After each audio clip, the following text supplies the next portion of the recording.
próximo. E Guilherme Barcelos perguntou como seria se o Lucas puxasse a vinheta. Então, puxa a vinheta. Coisa mais fácil do mundo, ó. Vai lá. Ah, Quer vir não, mano? deixa ser noob, Como é que é? eu puxo mesmo, deixa eu puxar.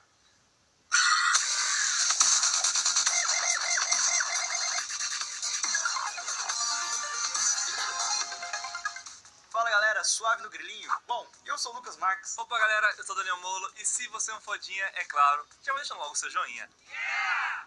Silvana Marinho perguntou como descobriram que um ano tem 365 dias. Tudo isso é baseado nos movimentos da Terra, a rotação e a translação. A rotação é o movimento em que a Terra faz em torno de si mesma. E esse movimento leva aproximadamente 24 horas. E esse período de 24 horas é chamado de dia. Já a translação é a rotação que a Terra faz ao redor do Sol. E para dar uma volta completa no Sol, a Terra dá 365 voltas a si mesma, ou seja, 365 dias. Mas na verdade não são só 365 dias e ponto. São 365 dias, 5 horas, 48 minutos e 48 segundos. Mas podemos aproximar isso para 365 dias e 6 horas. E para onde vão essas 6 horas? Para encaixar essas 6 horas em algum lugar, de 4 em 4 anos, temos o ano bissexto, que é aquele ano em que o mês de fevereiro possui 29 dias. Para fevereiro ter um dia a mais, são 24 horas, vamos fazer um cálculo reverso. 24 horas dividido por 4 anos vai dar 6 horas. Então,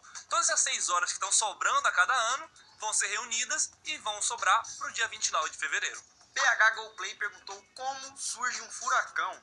Os furacões nascem no meio dos oceanos, em locais de pouco vento e de águas quentes, acima de 27 graus. Então a água é bem quentinha mesmo.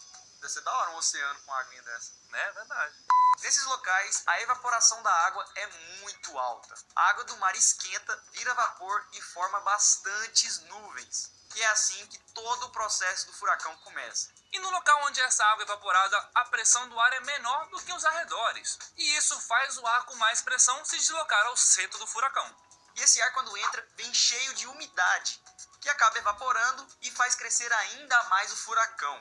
E por um furacão ser um grande fenômeno atmosférico, ele acaba sofrendo as rotações da Terra, ou seja, a rotação da Terra acaba ajudando ele a se formar e ficar cada vez mais forte. E para piorar isso, o topo do furacão ele gira em um sentido, enquanto a base onde tem mais pressão gira em outro. E pelo fato da pressão entrar no centro do furacão e se armazenar na base, no centro do furacão é a parte mais quente de todo o furacão. Ou seja, quando ele ainda está na água, toda a água vai evaporando e fazendo esse processo até que o furacão fique monstruoso, tá ligado? Aumentando cada vez e cada vez e cada vez mais. Alguns furacões conseguem sair do mar, né, e chegar em contato com a terra. E aí, depois disso, ele acaba perdendo a sua fonte de alimentação, digamos assim, e acaba se desaparecendo. Mas até ele desaparecer, ele acaba aí levando casa pra cima que nem papelão. Você tá ligado, né? Charles Oliveira perguntou como que o gás hélio deixa a nossa voz fina.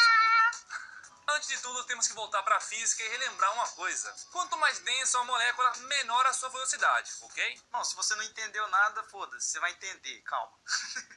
O gás hélio, aquele famoso gás usado nos balões, é 7 vezes mais leve que o ar que nós respiramos. Ou seja, ele faz com que a nossa voz fique muito mais rápida. E quando aumentamos a velocidade do som, o que acontece? A frequência do nosso som também aumenta. Tá, mas o que isso quer dizer? Aumentando a frequência, a voz fica mais aguda. O mesmo processo acontece quando a gente aumenta a velocidade de um vídeo ou de um áudio na edição, né? A gente fica com a voz parecendo do Alves Esquilos, tá ligado? Vou fazer um teste aqui, mano. Vamos. Qual é a música que ele canta? Lembra?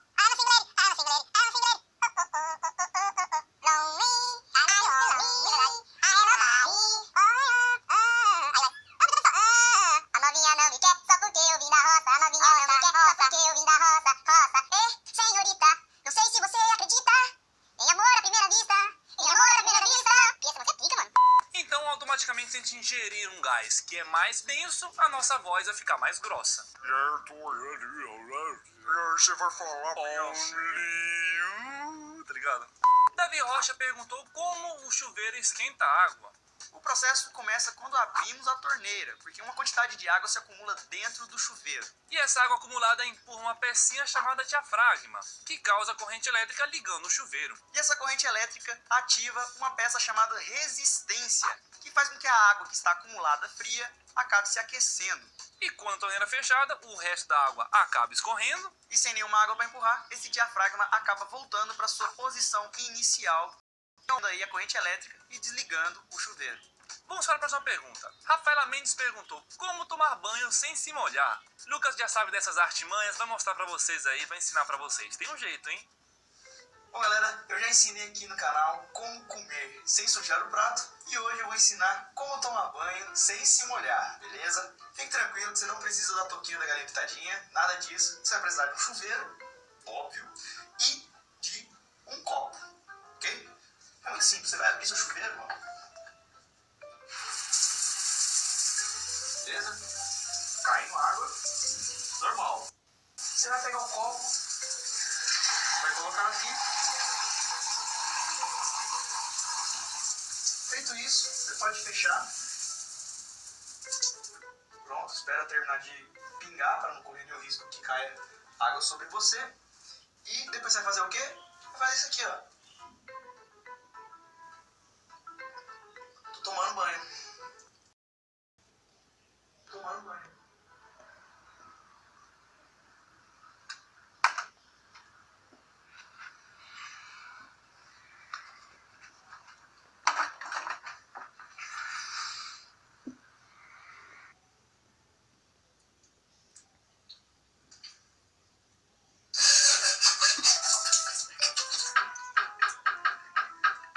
Se molhou. Não mereceu, né, velho? Foi bem idiota, né? Ricardo Henrique perguntou como será a Terra em um futuro próximo. É claro que é muito provável, óbvio, que você que está assistindo esse vídeo não vai estar vivo aqui, né, no mundo para ver como será o futuro dele, claro. Mas segundo alguns estudantes e cientistas nesse tipo de assunto, vamos citar aqui algumas coisas que podemos deixar para os nossos filhos, netos e bisnetos. Deixar uma bosta para eles aqui. Calcula-se que aproximadamente em 2050 a Terra terá 9 bilhões de habitantes. Com isso, teremos ainda mais construções verticais, ou seja, prédio de 50 andar vai ser considerado um prédio baixo. Nos próximos 100 anos, tudo indica que a Terra terá altíssimas densidades demográficas. E mais ou menos 4 bilhões de pessoas ficarão sem água, por morar em áreas que ficarão com escassez de água. Muitos animais passarão a ser extintos, principalmente algumas espécies aquáticas. Nos próximos 100 anos, a temperatura média global deve aumentar entre 4 a 8 graus Celsius. Pode até parecer pouco, mas é preciso uma energia muito forte e muito grande para afetar um planeta de 40 mil quilômetros de diâmetro, que é a nossa Terra. E com o aumento da temperatura, alguns lugares com geleiras, né, tipo Antártica, poderão acabar derretendo. É claro, galera, que não totalmente, beleza? Mas esse pequeno derretimento pode ser suficiente para alagar as regiões marítimas. E com isso é a Ásia que pode mais sofrer dano. E pequenas ilhas simplesmente podem desaparecer. A água sobe, a ilha... tchau. Atlântida. E se a tendência atual se mantiver, teremos cada vez uma população mais velha no planeta Terra, triplicando a quantidade de idosos. Isso significa que as doenças crônicas degenerativas, como diabetes, doenças cardiovasculares, Alzheimer, vão aumentar cada vez mais. Ou seja, será cada vez mais necessário o hábito de se alimentar bem, né, de forma saudável, e também de fazer exercícios físicos. Então, se você acha que a gente precisa fazer isso hoje, imagina daqui 100 anos. Por outro lado, teremos um trânsito muito mais limpo, menos poluente e silencioso, uma coisa que talvez você não esperaria. A ideia é que daqui a 100 anos não sejam mais utilizados carros a gasolina ou a álcool. Ou seja, ficando cada vez mais popular o carro elétrico. Até lá, com certeza, vai ser uma coisa comum já, né? Não, com certeza. Hoje em dia já tem pra caralho.